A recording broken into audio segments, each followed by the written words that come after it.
भीलवाड़ा से गुजरने वाले जयपुर कोटा हाईवे पर हनुमान नगर में मंगलवार रात बड़ा हादसा हुआ। यहां टीकड़ गांव में आकाशीय बिजली गिरने से हाईवे पर चल रहा ट्रक पलट गया। ट्रक में 450 घरेलू गैस सिलेंडर भरे हुए थे। ट्रक पलटते ही आग लग गई और सिलेंडर फटने लगे। एक के बाद एक करीब 2.5 घंटे तक सिलेंडरों में धमाके होते रहे। इस हादसे के करीब 17 घंटे तक NH52 बंद रहा।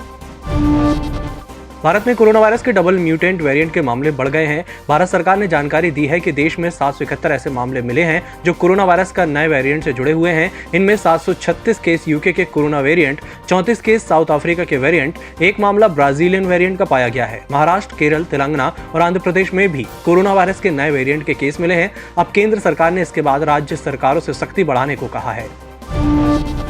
अगर आपको उत्तराखंड में जारी कुंभ में शामिल होना है तो आप कोरोना नेगेटिव होना जरूरी है। उत्तराखंड हाईकोर्ट ने निर्देश दिया है कि कुंभ में शामिल होने वाले सभी लोगों को RT-PCR टेस्ट की नेगेटिव रिपोर्ट दिखानी होगी।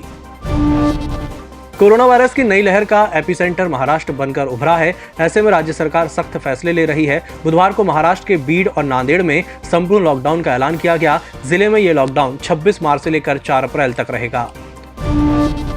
कोरोना वायरस के फिर से बढ़ती रफ्तार के बीच केंद्र सरकार ने फिर राज्य सरकारों से संपर्क साधा है। केंद्रीय स्वास्थ्य मंत्रालय के एडिशनल सेक्रेटरी ने राज्यों को चिट्ठी लिखी है कि कोरोना के बढ़ते मामलों के बीच अगर राज्य सरकारें लोकल स्तर पर सख्ती बढ़ाना चाहें तो वह इस पर विचार कर सकती हैं। प्रधानमंत्री नरेंद्र मोदी ने बुधवार को पश्चिम बंगाल के कांथी में चुनाव प्रचार करते हुए मुख्यमंत्री ममता बनर्जी के अहंकार को मुद्दा बनाया। ममता पर सीधा हमला करते हुए मोदी ने कहा कि दीदी किसी की नहीं सुनती, सुन नहीं सकती तो देख लें। एंटीरिया केस से जुड़े मनसुख हिरेन की मौत के मामले में ठाणे सेशंस ने बुधवार को महाराष्ट्र एंटी टेररिज्म स्क्वाड यानी कि ATS को आदेश दिया कि इस केस की जांच रोककर इसे राष्ट्रीय जांच एजेंसी NIA को सौंप दें। इस मामले में NIA ने कोर्ट में अपील की थी कि केंद्रीय गृह मंत्रालय के आदेश के बावजूद ATS उसे जांच हैंडओवर नहीं कर रही। एक बार फिर बढ़ता कोरोना का डर और दुनिया भर के शेयर बाजारों की गिरावट के चलते बाजार में भारी बिकवाली दर्ज की गई। BSE सेंसेक्स 871 अंक गिरकर 49,180 पर बंद हुआ।